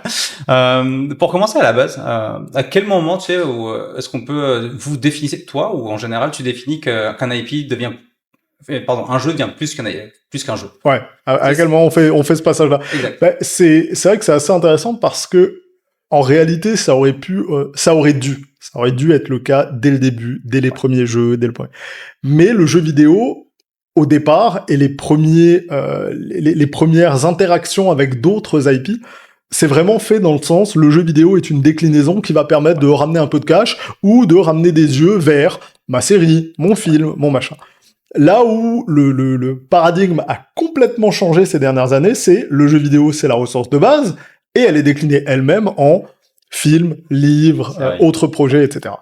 Et donc, je te dirais que tu commences à gérer une IP globale. En fait, tu devrais y penser dès que tu commences à créer ton jeu. Okay. Parce que l'idée est de dire, quand tu commences à créer un jeu et que tu réfléchis en IP, tu la rends de facto plus modulaire et plus facile à partager. Et donc, du coup, plus facile à décliner. Et donc, tu prépares déjà le terrain pour d'éventuelles autres choses qui vont être des sources de revenus, des sources de reconnaissance, des façons de se diversifier, des façons d'exister auprès d'autres territoires et une façon de d'étendre, voire même de recycler une partie de ton travail, parce que le travail est tellement immense dans la création d'un univers, d'un jeu et d'un lore, que quand tu as créé quelque chose qui dépasse le simple cadre de ton média d'origine, que ce soit le film, le roman ou autre, la capacité à le délivrer ailleurs, c'est vraiment une clé sur le succès et la continuation, le développement de ce qu'on appelle aujourd'hui une IP. Donc la base, c'est honnêtement le mieux, c'est d'y penser le plus tôt possible. Okay. La réalité, c'est que c'est pas souvent le cas parce qu'en général, on a affaire à deux types de créateurs. Je sais pas si on t'avait déjà fait l'analogie. En fait, t'as les créatifs qui sont plutôt des architectes et les jardiniers. Et en fait, l'architecte, c'est Tolkien pour la faire court. C'est-à-dire qu'avant de se lancer, il écrit le monde, la généalogie, les langues, la carte, les maps. Ça, c'est la Rolls. Pour travailler avec, c'est le bijou parce que t'arrives, que ce soit un jeu ou t'as tout. T'as tout, tu peux discuter, et c'est très clair. Et pour ces équipes, c'est quand tu travailles en équipe en jeu vidéo, c'est hyper clair. Le jardinier, c'est un peu le gars qui, je plante une graine, ça pousse, celle-là va un peu de travers, allez, on coupe un peu, on rabote par là, on rajoute un truc. Et donc, c'est beaucoup plus à l'impro et c'est plus naturel. La réalité de la prod, elle est que souvent, on est dans l'entre-deux. On prépare un maximum, mais il y a des choses qui arrivent en cours de route et on improvise. Mais ça prend cette espèce de cerveau d'architecte pour être capable, en fait, de comprendre, de penser en IP et du coup d'être capable de décliner. Et ça, c'est une discussion assez intéressante qu'on avait eue d'ailleurs avec la guilde et tout sur ce sujet-là où je leur disais justement, des fois, vous n'avez pas l'impression, mais ton simple jeu, tu te rends même pas compte du nombre de créatifs, ne serait-ce qu'en local dans ta communauté, où tu vas avoir des artistes de comic books, des machins qui seraient ravis de travailler sur cette IP, de créer des choses avec vous, tu sais, ensemble, et de vous apporter, et c'est comme ça on se nourrit tous, et c'est comme ça qu'on finit par avoir des expériences enrichissantes et qu'on crée des IP fortes. 100%. Je rebondis là-dessus, parce qu'ici à Montréal, il y a quand même un gros écosystème, et je trouve qu'on le met pas assez en avant, tu sais. Les gens qui travaillent pas, on en a parlé un peu en off, et je trouvais que c'est important d'en reparler là, parce que on a un grand pool là d'artistes créatifs, que ça soit en BD, en livre, peu importe, en film, en making of, en plein de choses, et des fois on va loin. Tu vas loin pour rien, pour les chercher, alors que ton voisin, des fois, à 2 rues en bas, là, dans le Myland, en fait, il y a du monde. Mais justement, parce que cette approche pour moi, et c'est pour ça que je voulais t'entendre là-dessus, c'est, tu l'as dit, il faut dès le début penser à IP. Des fois, c'est quand même compliqué, parce que déjà, faire un jeu, ça prend du jeu, mais qu'est-ce que ça veut dire une IP, puis comment je structure. Donc, c'est pour ça que je voulais voir un peu, pour les gens qui nous écoutent, quelles étapes à mettre en place dès le début, ou quelle réflexion à avoir, c'est pour dire, ok, là je fais un jeu, mais je voudrais que potentiellement ça devienne un IP. Au départ, l'idée c'est de pas se perdre, c'est-à-dire commence par essayer de créer le meilleur jeu possible que tu puisses. Rapidement, si c'est pas la chose que tu gères, discute avec des gens comme moi, des gens comme nous, on est à disposition, on a toujours du temps pour t'aider à structurer et comprendre ce qu'on entend par IP, qui est en général un univers originel, un système de règles, des personnages, qui sont assez uniques pour qu'on puisse les reconnaître parmi tant d'autres. Ça peut être la touche artistique, ça peut être énormément de choses. T'es conscient que ce que je dis là, c'est également normalement le travail de base pour marketer ton jeu.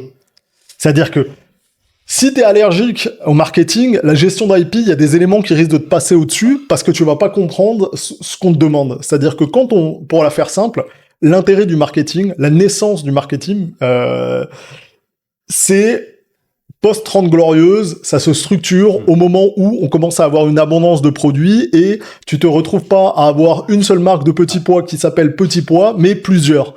Comment est-ce que j'existe et comment est-ce que je bats mes concurrents dans une offre qui se diversifie? Le marketing, c'est ça. C'est comment est-ce que mon jeu, il existe au milieu des autres jeux et comment les gens vont en parler. C'est quoi son identité? C'est quoi qui fait son côté unique? Pourquoi est-ce qu'il devrait venir chez moi?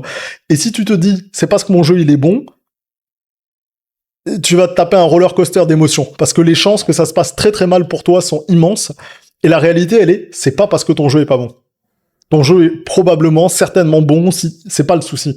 Le souci, c'est comment est-ce que tu existes quand t'as des milliers, et je n'exagère pas, des milliers de jeux qui sortent par année. Dans la même journée, tu peux avoir des lancements de 15 à 25 titres tous les jours. Je veux dire, si t'as envie d'exister face aux mastodontes, et encore une fois, auprès des systèmes d'influenceurs qui ne vont parler que des gros jeux, qui ne serviront jamais de curateurs. Ils vont jamais J'ai jamais vu un gros influenceur, je parle des premiers, hein, un gros influenceur parler d'un jeu indépendant qui n'était pas déjà connu avant. C'est systématiquement des jeux qui ont déjà explosé sur la scène, parce qu'ils ont gagné des concours, ils ont eu des démos, ils se sont fait connaître. Donc c'est déjà des jeux connus. Le job est déjà fait. Eux, ce sont des relais. Comment j'existe au milieu de tout ça, c'est la vraie difficulté. Et si tu veux pas rejoindre l'armée des ombres de tous les jeux dont on ne parlera jamais alors qu'ils sont super, à un moment donné, il faut que tu te poses ces questions, il faut que tu comprennes que le marketing et que faire savoir qui on est et que communiquer, c'est des connaissances clés. Et là-dedans, la définition de qu'est-ce que ton jeu et ton IP, ça peut t'aider. Ça va t'aider parce que ça va poser les bases et après, c'est ce qui va te permettre effectivement de chercher à faire d'autres choses, te décliner, rejoindre des partenaires et le champ des possibles, il est quasi infini. Il dépend du microcosme autour de toi, de tes connaissances, mais il y a vraiment plein d'options. Et faut pas se dire, c'est quelque chose de cher, et quand on dit transmédia, ah ok, deal avec Netflix et Paramount, t'es là, non les gars, ça prend des années, ta marque, elle doit déjà être rendue pour que ça les intéresse. Ils vont pas investir sur une marque absolument inconnue. Je veux dire, ils ont un parterre d'offres devant eux. En revanche, comment exister et percer, ça peut se faire de plein de manières. Et faut pas se dire, ah, c'est super difficile, mais regarde, une marque comme Harry Potter, ça n'existait pas il y a 30 ans. Je veux dire, il y a des marques, et aujourd'hui, ça éclipse des Star Wars et autres, quoi. Des marques comme Pokémon, s'ils existent partout, tout le temps, c'est pas seulement à cause de la qualité incroyable de leur dernier titre, hein. C'est aussi parce que Pokémon, c'est une machine de guerre huilée, de l'animation, des cartes, des jeux, et ça, c'est à la portée de beaucoup de monde.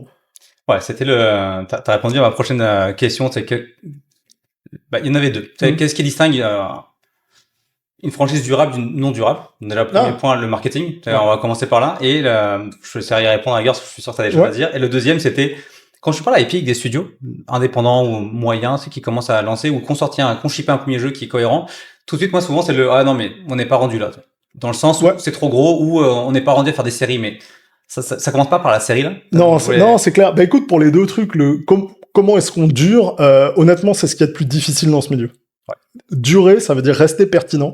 Et rester pertinent, ça te demande à un moment donné de faire un choix radical qui va être, est-ce que je reste sur mes acquis pour ne pas aliéner ma base de fans originelle, ou est-ce que je tente d'autres choses, et dans ce cas-là, je prends un risque. Et il n'y a pas un modèle supérieur à l'autre. Ça demande vraiment beaucoup de temps et de travail. Typiquement, tu vois, Assassin's Creed se renouvelle, Final Fantasy est différent à chaque épisode. Il y a des séries qui ont fait le choix du renouvellement. Resident Evil, passé par énormément de phases, et il y a eu des phases difficiles, il y a eu des moments où les fans ont rejeté, et maintenant tout le monde adore. Et Zelda fait exactement la même chose. Tu vois, donc il y a des franchises qui tentent vraiment des choses. Mario, Nintendo en général, hein. Nintendo a littéralement open worldisé, ça n'existe pas mais on l'attente, tous leurs jeux. Mais Kirby est devenu open world, Mario est devenu open world, Mario Kart est devenu open world, Zelda est devenu open world, ils ont ouvert. Et évidemment que c'est en termes de design, d'impact, c'est très différent, mais c'est aussi ce que consomme la Gen Alpha. C'est aussi des jeux qui permettent d'être un lien entre la génération, la Gen X, Gen Y et la Gen Alpha. C'est de réussir à créer un champ commun. Donc durer, c'est très très difficile. Et c'est vrai que tu peux te faire éclipser comme Star Wars en faisant des bêtises, mais ils ont encore la puissance et le pouvoir de revenir. C'est des univers aimés, et je suis sûr qu'ils le feront. C'est plutôt cyclique. Batman, c'est pareil. Enfin, les grosses licences, c'est ça. Maintenant, pour les studios, t'as absolument raison. Dès que tu parles à un studio AA, indie ou autre, leur réflexe est systématiquement c'est pas pour nous. Et pour moi, c'est un peu choquant parce que c'est un peu comme si tu me dis gagner de l'argent et être connu. Non. Je fais pas ça pour ça. Ah ben ok, continue alors. Ça va aller super bien. Mais c'est dire, c'est pas automatique. Ça n'est pas pour tout le monde et ça marchera pas dans tous les cas. Mais c'est pas pour autant que c'est à écarter au même titre que le marketing. Il y a une partie du travail que tu vas de toute façon devoir faire. Tu le veuilles ou pas, elle fait partie de comment est-ce qu'on va exister. Et l'autre partie, elle est l'idée, c'est d'aller chercher des opportunités. Et idéalement, dans un monde parfait, tu peux trouver des partenaires qui vont s'engager avec toi, et donc tu vas pas prendre de risques. La majorité du temps, tu ne prends pas de risques. T'as juste à gagner, à être connu ailleurs, autrement, ou à t'attacher à un grand nom de la BD parce qu'il adore ce que tu es en train de faire, et puis du coup, tu vas bénéficier de sa promotion et du fait qu'il parle de toi. Tu vas braquer des yeux, tu vas intéresser des journalistes, parce que très souvent, parler du 4 millième jeu vidéo, ça n'intéresse absolument pas les journalistes mainstream. En revanche, quand il y a un assassin qui sort, eh bien on parle de période historique et on invite des historiens parce qu'on a trouvé un angle avec lequel on est capable d'aller parler au mainstream. Puis c'est hyper important de le faire. Donc ça fait partie de l'équation à un moment donné, comment réussir à avoir du succès. C'est jamais des garanties, mais je veux dire, vaut mieux mettre toutes les chances de ton côté plutôt que de te bloquer des portes d'entrée de jeu alors que t'avais des options faciles. Maintenant, j'ai connu d'autres studios qui, eux, au contraire, ont des moyens, font des belles levées de fonds d'entrée de jeu, et eux choisissent activement d'investir dedans. Par exemple, un des studios des frangins Hauser qui allait monter sa propre boîte, donc un des fondateurs de Rockstar GTA, est parti à monter sa boîte. Il a commencé par lancer une série de comics qui est distribuée largement pour poser son univers. Donc lui, il a choisi ça. Pourquoi ? C'était un exemple, c'était beaucoup moins cher à faire qu'un film, un machin, et il aura pas à tartiner 25 trailers pour expliquer c'est quoi le pitch de son univers. Son univers existe déjà. Et lui, il développe à l'intérieur de son univers. Donc tu vois, il y a des sensibilités. Donc il y a des gens qui le font de manière très très différente. Et ça reste une option. Évidemment, c'est des conditions très différentes. Mais c'est juste pour dire, des gens assez sérieux, avec pas mal de succès dans l'industrie, se posent cette question. Aujourd'hui, Square Enix a eu son bilan financier il y a quelques jours. Capcom aussi. Les deux ont annoncé la même stratégie. Faire exister nos marques à l'année longue sur de multiples formats, incluant manga, animation, machin, etc. C'est à un moment donné, quand beaucoup de gens se posent cette question, bien sûr, il y a des marques qui sont rendues là, mais je peux rappeler qu'en France, on a connu et découvert Dragon Quest avec le manga Fly. Oui. Et à l'époque, Dragon Quest, ça voulait rien dire pour nous, quoi. Ouais, on savait que c'était un jeu japonais, mais il n'était pas traduit, il n'était pas localisé. Pareil quand on nous parle de Final Fantasy, où les Américains ou les Canadiens nous parlent du 4 et du 6 sur Super NES, qui en plus sont des épisodes géniaux. Nous, on a connu avec le 7. Ils disent, je comprends pas pourquoi les Occidentaux, vous avez une telle fascination. C'est notre premier. C'est-à-dire qu'on n'a pas eu 1, 2, 3, 4, 5, 6. Donc à un moment donné, évidemment qu'il est marquant quand il arrive et que... 100%. Mais c'est super intéressant ce que tu disais. Donc, déjà, toujours l'aspect de marketing là qu'on oublie, mais sur l'approche IP. Donc, question, c'est une réflexion. Est-ce que ce serait pertinent pour un studio indépendant, tu sais, qui travaille sur son jeu depuis déjà longtemps, de déjà commencer par faire de l'IP, tu sais, genre commencer par faire une BD, enfin, n'importe quoi, là, on s'entend, mais est-ce que ce serait intéressant de commencer par là aussi? Puis peut-être ma question en fait est double, c'est est-ce que là c'est la même audience aussi? C'est le premier point, c'est parce que parfois entre ceux qui lisent les BD et ceux qui jouent au jeu, est-ce que c'est pertinent qu'ils le fassent et les audiences aussi? C'est ma deuxième question. Mais t'as raison, c'est deux questions. En fait, c'est deux trucs très différents. Ouais. Est-ce que c'est pertinent de le faire? C'est pas dans tous les cas. Donc c'est pour ça qu'il faut en discuter et y réfléchir. Il y a des cas où ça le sera. Par exemple, si effectivement t'as un univers atypique avec des personnages super sympas, ancrer les personnages dans le réel. Faire qu'ils soient appréciés par un public, développer ensuite la capacité de trouver des partenaires qui vont vouloir te les décliner en minifigures, résine, stickers, machin. Ça fait exister ton jeu avant même que le jeu soit sorti. Et au final, tu deviens le jeu de cette licence et tu n'es plus alors que t'étais le terreau, la source d'origine. Mais c'est pour dire, on valorise les idées et la création. C'est-à-dire que le contenu que t'as créé sert à faire énormément de choses. L'autre, il y a souvent un crossover. En fait, on se rend compte que dans la pop culture, il y a énormément de crossover. Il y a les gens qui lisent des BD jouent très souvent aux jeux vidéo. Les gens qui jouent aux jeux vidéo regardent très souvent des séries et des films. Tu sais, il y a énormément de tirs croisés. Les gens qui jouent aux jeux vidéo jouent beaucoup à des board games. Et je connais presque personne qui joue à des board games qui ne touche pas à un jeu vidéo. Tu sais, ça fonctionne, mais je commettrai jamais l'erreur de conseiller à quelqu'un de miser sur tu vas récupérer toute ton audience de la BD ça n'arrive jamais, ça n'arrivera pas. Ce que tu veux faire avant tout, si tu fais une bande dessinée, c'est faire une excellente bande dessinée qui plaît à un public qui aime la bande dessinée. Et après, quand tu veux faire un jeu vidéo, tu fais un excellent jeu vidéo qui plaît aux gens qui aiment le jeu vidéo. Ceux qui aiment la licence vont t'aider à reach out plus loin, à avoir plus de voix, à peser plus. Il va y avoir un fandom autour du truc, ça va aider sur Reddit, ça va aider sur les discussions. Donc tu sais, ça va générer de l'activité. Et donc c'est clair que ça va te booster. Mais faut pas se dire je vais faire une conversion 1 pour 1, ça n'arrive pas. Ok, c'est mon point, c'est quand même important. Donc c'est pas les mêmes audiences non plus à la base. Parce que je l'ai vu des studios qui me disent on sort un jeu et on va sortir du merch ou peu importe à côté ou d'une BD, on vise les mêmes, puis ils ont parlé au même jeu en fait, au même joueur. Ouais. Il n'y a pas eu l'engouement souhaité là. Mais... Non, et pareil, quand je vois des gens se dire, bah tiens, je vais convertir ces joueurs parce que j'ai une grosse IP, je sors un board game, ça va bien se passer, et puis ils font, bah ça intéresse pas. Bah oui, parce que c'est les joueurs de board game qui sont sur des Kickstarter, qui attendent les board games. Et si ton jeu n'a pas de mécanique système innovant, et dans beaucoup de cas, c'est ah ben en fait c'est le système machin qu'on a utilisé sur tel jeu. T'es là, ok, c'est un skin, ça fait 3 fois qu'ils le sortent. L'intérêt potentiel pour les joueurs, il y a quelques collectionneurs qui vont le prendre, mais nous typiquement tous les jeux qu'on a développés sur Assassin's, c'est des jeux originaux. C'est-à-dire que t'as le licensing qui va être du pur licensing. Je fais un Monopoly, bon là évidemment. Mais les jeux, les board games, c'est des board games originaux. Tu vois, Brotherhood of Venice, c'est un système qui a été créé pour nous. On est parti d'une base qui était V-Commando, qui a dû être complètement réécrite parce que ça se base pas sur les mêmes trucs. En gros, le point commun, c'est il y a des tuiles, il y a des bonhommes et il y a des actions avec du stealth, ce qui est déjà pas mal. Mais tout le reste, entre des commandos de la Seconde Guerre mondiale avec des armes et Ezio qui fait des saltos, c'est pas le même, c'est pas le même univers. Trouver quelques parallèles, mais je vois ce que tu veux dire. Très cool. Bah, pour boucler cette section, je voulais savoir ton point de vue. Est-ce que t'as vu des IP, on a parlé de Star Wars, etc., mais plus dans le jeu vidéo aussi, des IP qui ont raté leur évolution, c'est malgré un gros potentiel. Alors ouais, ça fait mal, mais il y en a plein. Hein. Ouais. Ah, franchement, il y en a plein. Bon, Star Wars, c'est l'exemple flagrant. Ok, je pense l'exemple que j'utiliserais dans les écoles. Si je devais parler à des gens, je leur dirais comment détruire ton IP de la manière la plus magistrale possible. Game of Thrones. On est quand même sur une IP qui sort pas de nulle part. Moi, je suis un nerd. Hein. Je lis des romans de fantasy. Je suis biberonné là-dedans. Donc, J.R.R. Martin et A Song of Ice and Fire, qui est le nom de la saga. Parce que le Trône de Fer, c'est juste le premier tome. Oui. Ça a été absolument dingue. C'était vraiment un truc cool. Il était respecté. On le met encore à côté des Sanderson, des Glenn Cook, ok, lui, il est sérieux. Robin Hobb, c'est un sérieux dans la fantasy. On te le conseillait toujours dans les top 10 des séries à lire et tout. Et c'était en cours d'écriture. C'est toujours en cours d'écriture. C'était en cours d'écriture. Ouais. Et puis, c'était des pavés, hein. C'est du pavé César, 1200 pages, dictionnaire à chaque fois. Chaque volume, c'est l'équivalent de la trilogie du Seigneur des Anneaux. Hein. Donc, tu les bouffais à la chaîne en été, c'était quelque chose. Hyper bien écrit, en point de vue de personnage, super intéressant tout. La série sort, on était comme des dingues. Saison 1, budget, Xena la guerrière. Scène avec les Dothraki, Hercule, tu vois, c'est éclaté. Mais archaïque. Mais il y a le ton, il y a les personnages, on sent le plaisir, on arrive sur un truc qui est cool, ok. Donc on part sur un truc vraiment, vraiment hyper intéressant. Saison 2, le budget explose, bon, HBO fait du HBO, te rajoute des scènes à poil et des scènes de cul partout, tu sais pas pourquoi, comparé au roman.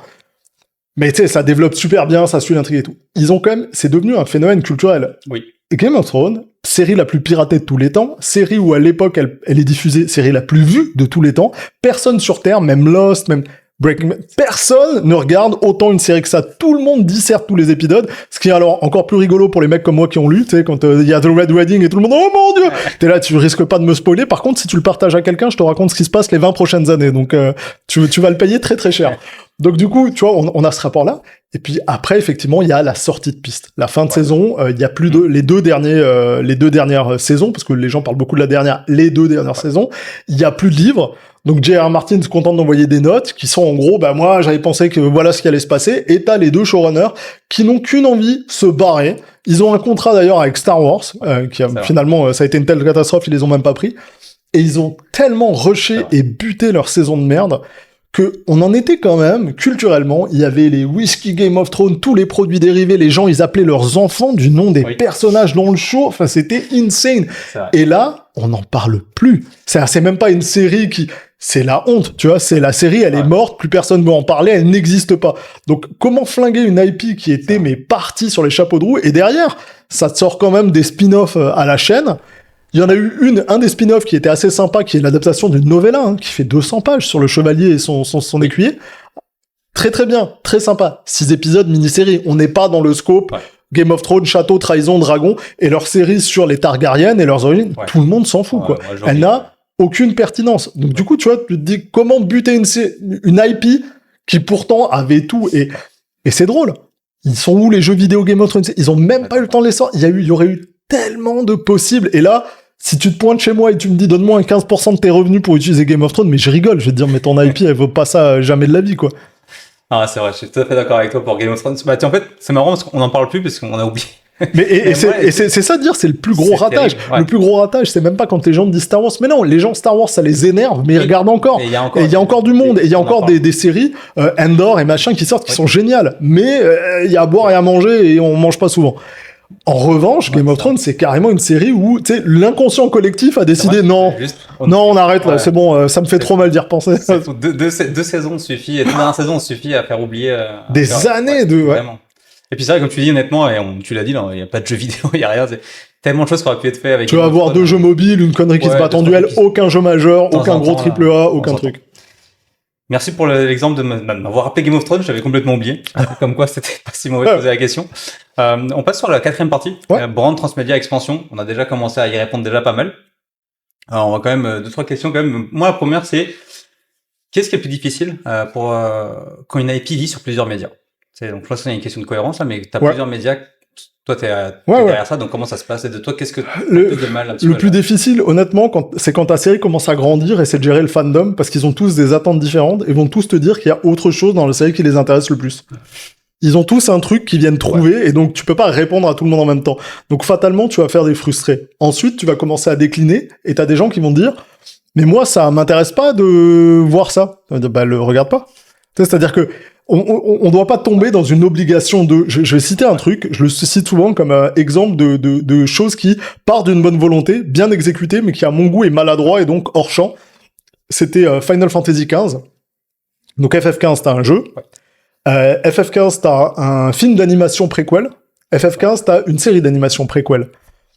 Et littéralement, si tu ne regardes pas la série plus le film, tu rates une énorme partie du contenu narratif et tu comprends pas un gros bloc du jeu. Et te dire, forcer les gens à aller consommer du transmédia pour pouvoir profiter d'un projet, c'est une grave erreur.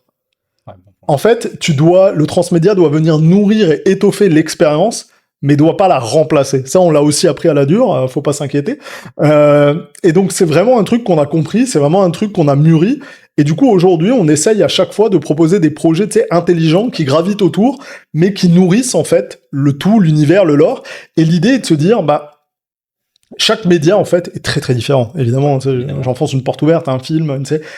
Mais tu dois essayer de trouver la grammaire de ton média pour en tirer le meilleur. Et pour ça, faut comprendre ton IP. Si t'as pas fait le travail de c'est quoi mon IP avant, c'est impossible pour toi de comprendre. Alors que, tu vois, par exemple, Star Wars, un truc que je trouve qu'ils ont bien fait, c'est qu'ils ont commencé à digérer leur licence et tous les fans hyper nerds leur disent depuis des années, mais Star Wars, le film, la série de films, c'est un space opéra. Ouais. Mais Star Wars, ça n'est pas du space opéra. C'est un univers avec la Force, les Jedi, les Sith, tout un écosystème qui se prête à plein d'histoires. Et bizarrement, quand tu regardes sur les dernières années, leurs 2 meilleurs projets, c'est de très très loin, Rogue One et Andor. Aucun projet qui n'a des Jedi, la famille des Skywalker dedans, la lutte des Sith contre les... Ça n'est pas le cœur du propos. On a des gens qui vivent dans cet univers, et l'univers est tellement riche et intéressant qu'on a le droit de se poser la question, en fait, c'est quoi un chasseur de primes ou un Mandalorien dans cet univers-là?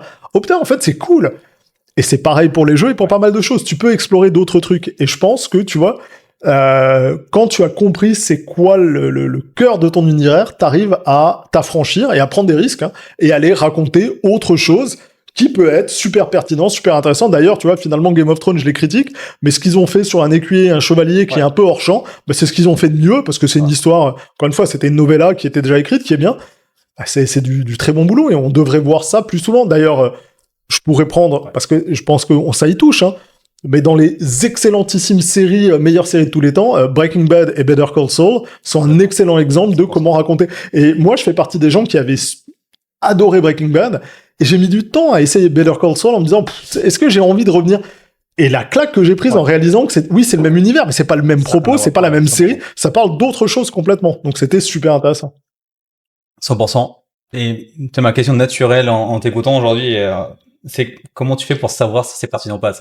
Tu disais, faut choisir, faut comprendre son IP. Donc c'est un peu ce côté, en fait, c'est 2 questions en une. C'était est-ce qu'il y a besoin d'avoir un gardien de l'IP? Tu peux pas partir dans tous les sens, et gardien de l'IP et le choix, un petit peu comment tu choisis. Mais avant de choisir sur quel média on va, c'est comment tu détectes ce qui est bon ou pas pour ton IP? Parce que tu l'as dit, il y a des IP où tu vas aller à droite à gauche sur un média qui va pas fonctionner, c'était pas pertinent. C'est ça. Comment comment tu fais pour déceler ce qui serait pertinent ou pas, ou est-ce qu'il y a des pistes de ton côté? Ben, le premier truc, c'est que il faut effectivement des personnes vigilantes qui vont protéger l'IP, qui vont aider à la garder en l'état et donc qui comprennent son ADN et qui vont pas transiger ou qui le feront dans les bons moments et aux bons endroits.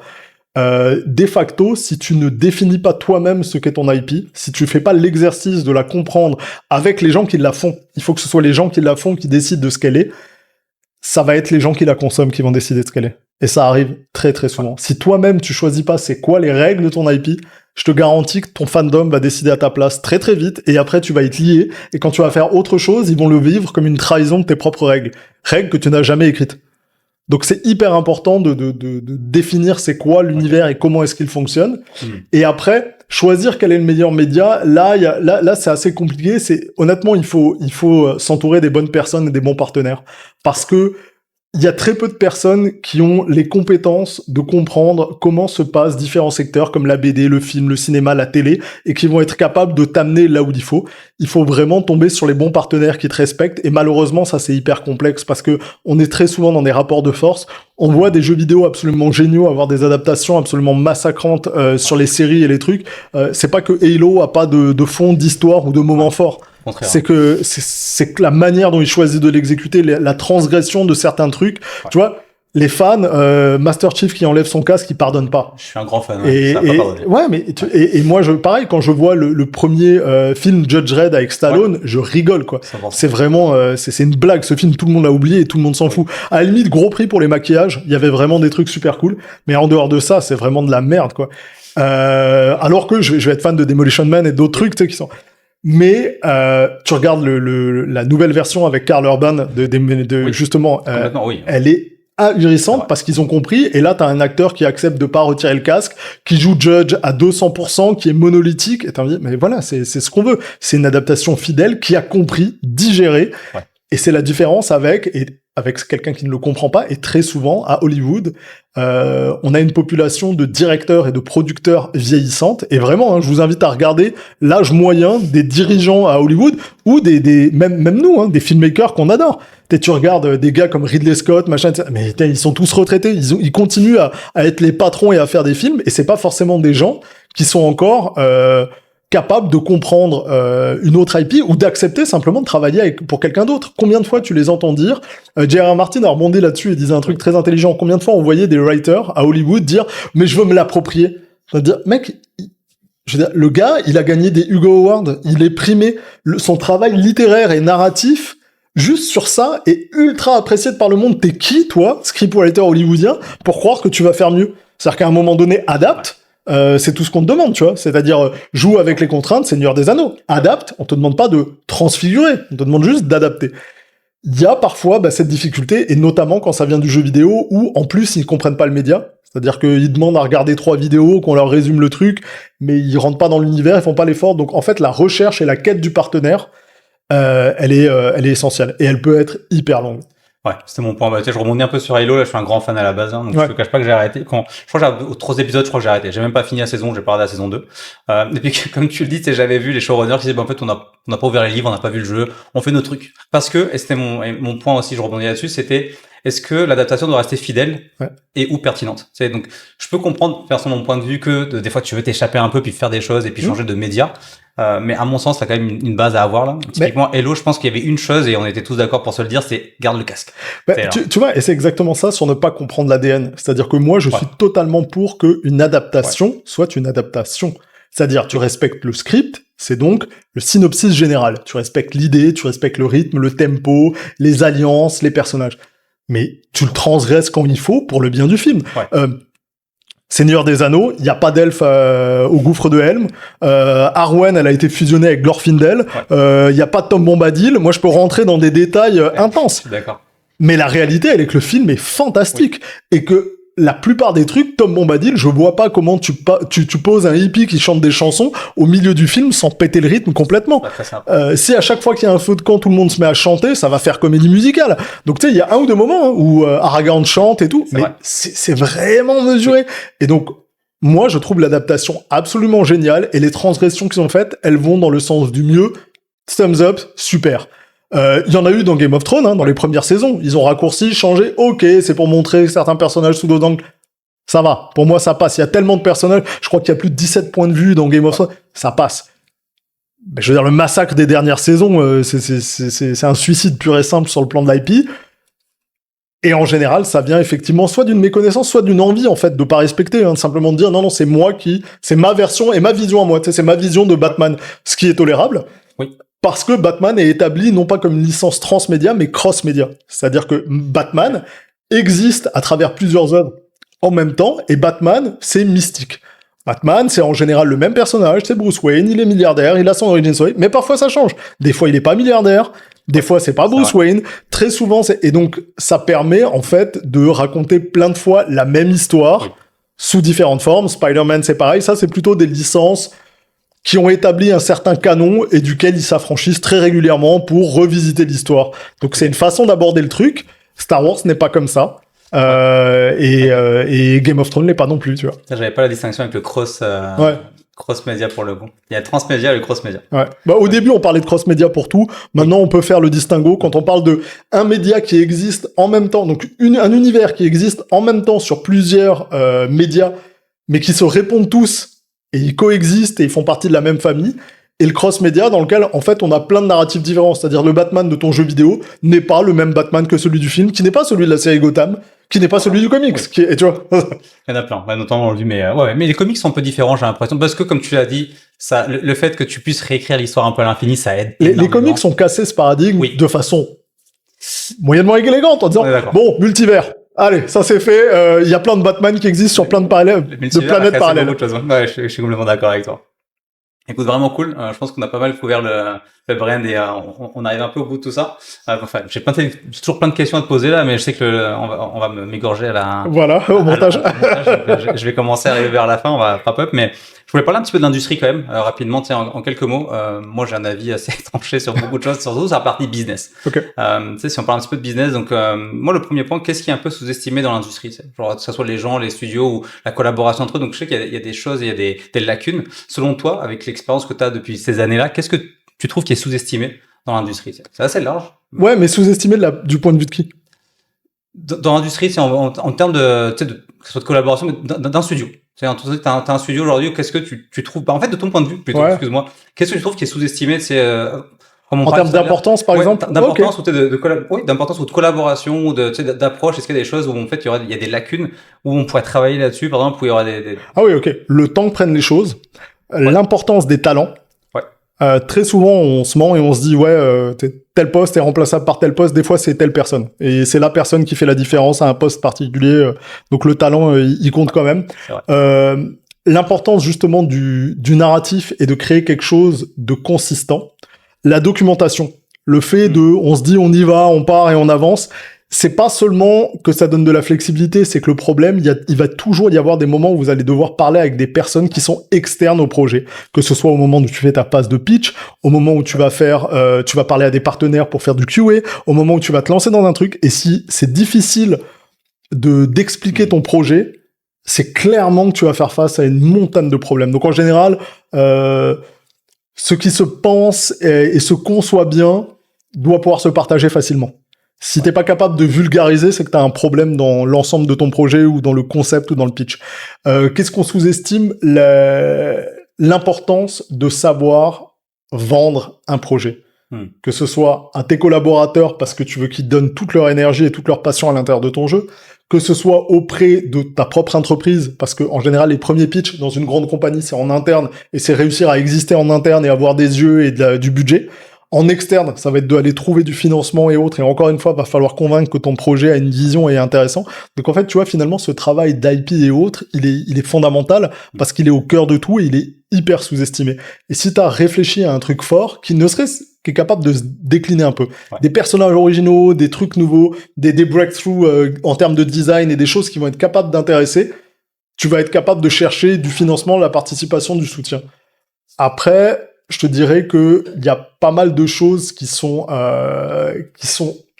sous-estimées par les studios, l'importance du marketing, parce que dès que tu viens dans un studio de taille plus modeste, AA, A, etc., on se rend pas compte de l'impact que va avoir ton marketing sur ta capacité à faire de la distribution, lever des fonds, trouver des partenaires, avoir une vraie audience. Il suffit pas que ton jeu soit bon. C'est triste, mais c'est carrément le point de départ. C'est au milieu de 4000 jeux, encore heureux que t'es bon. Parce que si t'es pas bon, c'est même pas la peine d'essayer de rentrer en compétition. Si t'as l'audace, les guts de te dire, mon jeu va se vendre mieux que leur jeu, et si tu te dis, mais c'est pas une compétition, t'as raté le mémo, parce qu'en fait, il y a 3999 autres jeux qui vont prendre la place, et va falloir essayer d'exister. Donc le but du jeu, c'est idéalement, tout le monde s'en sort et ça va bien pour tout le monde. La réalité, elle est que toi, tu dois penser à ton écosystème, à ton équipe, et ce que t'as envie de faire, en fait, c'est de réussir à valoriser le travail de tout le monde. Ouais. Et pour ça, il faut se poser les bonnes questions au départ, et sincèrement, ça fait gagner du temps après. Je sais que c'est plus de travail, que c'est plus laborieux dès le début, mais c'est littéralement l'analogie du mec qui court dans tous les sens avec le sage au bord du chemin et il lui dit ouais mais tu sais pendant que tu fais rien moi j'avance, ouais mais quand je me lève je vais dans la bonne direction, tu vois. C'est littéralement ça quoi. C'est qu'à un moment donné, désolé pour l'aphorisme, mais tu vois à un moment donné il faut ça. Il faut prendre le temps de se poser les bonnes questions pour être capable d'aller de l'avant et de soulever du financement et autres, parce que en ce moment on sait que c'est vraiment compliqué. Ouais, surtout pour tout le monde, c'est pas on parle souvent des studios indépendants mais même des gros tout studios. Le monde. Donc c'est pour ça que d'ailleurs c'est une idée reçue qu'on n'a pas eu le temps d'élaborer beaucoup aujourd'hui parce qu'on parle beaucoup des indies sur le podcast aussi en général, mais tu sais les AAA, et puis il y a plein de choses qu'on pourrait discuter aussi là, c'est en termes de temps de prod, de choix de jeux à développer, de mise à jour, de comme tu dis de talent, rétention, il y a tellement de sujets qu'on pourrait élaborer et ça marche aussi pour les il y a des contraintes des deux côtés là. On a tendance à oublier puis et tu sais, je l'ai vu et je trouve ça triste quand tu vois de studios, de développeurs qui sont dans l'industrie et qui critiquent les AAA aussi en mode mais eux, ils ont l'argent, ils auraient pu les plus. Ouais, mais tu sais, je vois les mêmes dans. En fait, on voit des situations similaires dans l'industrie de la BD, du comics, des romans, ou l'industrie du ciné, où le cinéma indépendant va beaucoup dire que les gros studios ne font que de la merde, mais en même temps, les gros studios génèrent suffisamment d'argent et d'attraction sur littéralement le média. Pour qu'il y ait de l'investissement, des fonds et autres. C'est-à-dire que si demain, t'avais pas des GTA, des Roblox et autres qui faisaient des chiffres pareils, bonne chance pour trouver des investisseurs prêts à mettre de l'argent dans des jeux plus modestes, tu vois.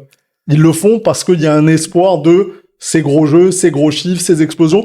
Tout comme pour les indies, c'est des mecs comme Baldur's Gate 3 et Expedition 33 qui permettent à plein d'indies de se financer. Et pourtant, ils sont très très loin d'être dans les mêmes situations, tu vois. Je veux dire que ce soit en termes de situation financière, de talent, de temps, d'expérience.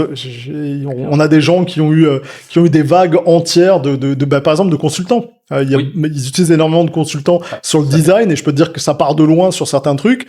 Et grâce à ces budgets, grâce à ces personnes, ils ont pu ajuster le tir pour proposer une formule absolument excellente derrière. Donc ça prend du travail. Hein. Très bon exemple, Expédition 33, ils en ont parlé, ils ont fait quand même pas mal d'interviews, pas mal de choses où tu vois heureusement qu'il y a tous ces gens qui les accompagnaient parce que le jeu serait pas là sans eux-là, on s'entend. Donc t'as cool. Puis je rebondis sur le point très sous-estimé, puis on en a déjà parlé dans le podcast aussi, c'est la partie business marketing. C'est avant même de commencer à faire ton jeu puis à te dire je vais être meilleur que les autres. La concurrence elle est rude, on s'entend. Et effectivement pour les indies, parce qu'on parle beaucoup d'indépendants, il y a le marché est présent, il y a de la place quand même, et puis il y a des joueurs en face, mais pourtant la concurrence elle est rude aussi. Il y a du monde, donc commencer à structurer son business, tu sais, parler d'IP dès le début, puis commencer à réfléchir, à préparer son marketing. Mais comme tu as dit déjà, rien que savoir vendre son jeu, c'est beaucoup encore, c'est un vrai exercice et puis c'est compliqué. C'est un exercice, c'est difficile. Au départ, il faut que ton premier pitch il soit à l'égard d'autres personnes, et l'idée n'étant pas de dire tu dois faire un jeu dont l'objectif est de plaire. Faut pas designer ton jeu en disant je veux plaire à des gens. Tu designes un jeu qui te plaît à toi, tu designes un jeu qui parle de toi, de votre équipe, de ce que vous avez envie de raconter, et après vous posez la question, moi je le prendrai, moi je suis qui, et c'est qui les gens comme moi. Et ensuite, tu commences à benchmarker et à regarder, c'est quoi le genre de jeu auquel je joue, et c'est quoi le genre d'audience qu'ils ont, c'est quoi qu'ils font en termes de chiffres, à quoi ça ressemble. Parce que quand tu vas présenter tes premiers pitch decks et que tu vas essayer de lever des fonds ou chercher des financements, c'est les questions qu'on va te poser. Et si t'es capable de dire, mon jeu, il se situe dans ce genre, et les jeux de ce genre, les 4-5 derniers qui sont sortis, voilà le genre de public auquel ils parlent, voilà le genre de vente qu'ils ont, et voilà le genre de choses qu'on dit sur Reddit, sur les forums de machin, à propos d'eux. Donc moi je pense que, évidemment tu peux te planter, tu vas être champ gauche, tu peux toucher d'autres personnes, mais la base c'est, si t'as envie qu'on te donne l'argent, qu'on fonde ton projet et qu'on te respecte, commence au moins par te poser les questions de base, parce que sinon t'es en train de demander de l'argent à des gens pour le griller sur un projet plaisir, et ça me paraît extrêmement complexe, surtout dans la période actuelle, tu vois. Ouais, surtout le contexte là, on s'entend que 100%. J'ai encore plein de questions à te poser qui me revenaient là que j'avais pas notées, mais je pense qu'on va on va arrêter là pour aujourd'hui. Puis je serais ravi de te recevoir pour un deuxième épisode et Ouais, on se il y a refera plein un de autre truc. choses à discuter. Écoute, merci beaucoup pour ton temps. Je suis vraiment content d'avoir discuté. J'avais plein encore sur des idées reçues à te poser. J'avais des trucs. Je voulais avoir ton avis absolument, mais on fera une prochaine fois. Mais entre les idées reçues, la réalité des productions, ça permet de voir un autre point de vue aussi. Puis dans un triple A aussi, tu sais, c'est important quand même. Parce que, Ouais, ou pas. comme j'avais dit, donc c'est vraiment cool d'avoir ton point de vue puis ta vision là-dessus. Le fait d'avoir parlé de communauté, de studio, mais aussi de ce qui fait qu'un jeu peut devenir une véritable IP et penser IP dès le début. C'est quand même important parce qu'on ne sait pas où ça va aller, où ça peut mener. J'espère à tous que chacun aura une API puissante et grosse. Donc vraiment cool de parler de tout ça. Ce que je trouve particulièrement intéressant de la discussion, c'est que je voulais mettre un peu en place toute cette nuance, un petit peu, un peu d'idées reçues, remettre un peu les médias, les influenceurs, etc. Je trouve ça vraiment important. Donc encore une fois, merci Marc, c'est vraiment cool. J'aurais une dernière question, et puis je laisse la parole après, mais dernière question pour la fin. Si tu avais une idée reçue justement sur le jeu vidéo que tu aimerais voir disparaître, une seule, j'aime poser des questions très particulières, dans les prochaines années, ce serait laquelle? Je pense que celle qui mérite le plus. Donc du coup, c'est pas tant stratégique. Hein. Celle-là, c'est la réponse du cœur. C'est la réponse du cœur. C'est plus la facilité avec lesquelles les gens pensent qu'on fait des jeux vidéo. Il y a vraiment une notion où tu sens que les gens, tu sais, il y a ce fameux, il y a qu'à changer ça. Il y a qu'à mettre un moteur physique. Oui. Et tu sais, on réalise pas que ça veut dire, tu sais, des milliers d'heures, des centaines de trucs. Et donc, très souvent, ça se manifeste sur une façon très, très drôle, tu sais, où les gens te disent, moi, je suis fan, j'ai passé 400 heures sur le jeu. Ça veut dire, tu sais combien de temps un dev travaille sur un jeu? Tu sais combien par personne de milliers d'heures ils ont passé dessus? C'est mignon, ce que t'as fait. Mais je veux dire, t'es très très loin du fait que t'as des gens qui ont sacrifié des soirées, des week-ends, qui ont eu des difficultés de couple, qui sont passés à travers des trucs de fou pendant des années au travers d'un projet pour réussir à délivrer un truc. Et du coup, je demande même pas de la déférence, hein. T'as le droit d'aimer, de pas aimer, de machin. Mais c'est vrai que la violence qui se manifeste depuis quelques années sur les réseaux sociaux et à l'égard des créations, jeux, films et tout, où on a tu sais, on met en avant les vues les plus polarisées, où tout se résume à c'est banger, c'est génial, ou c'est de la merde. Je trouve que c'est très triste dans le monde actuel de pas être capable d'être plus articulé que ça.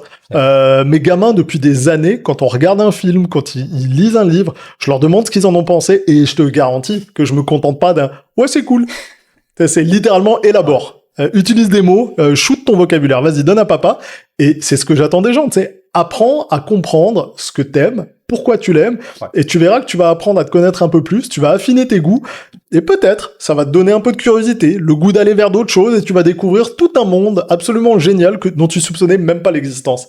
Mais la base, c'est d'accepter que les choses sont un petit peu moins simples que ce qu'on pense, c'est pas blanc ou noir, c'est pas aussi manichéen, c'est souvent dans la nuance, et la nuance, ça demande du temps. Ça demande de se poser, ça demande de réfléchir, puis voilà, faut un peu moins de reel de 20 secondes, un peu plus de temps pris à réfléchir, voilà.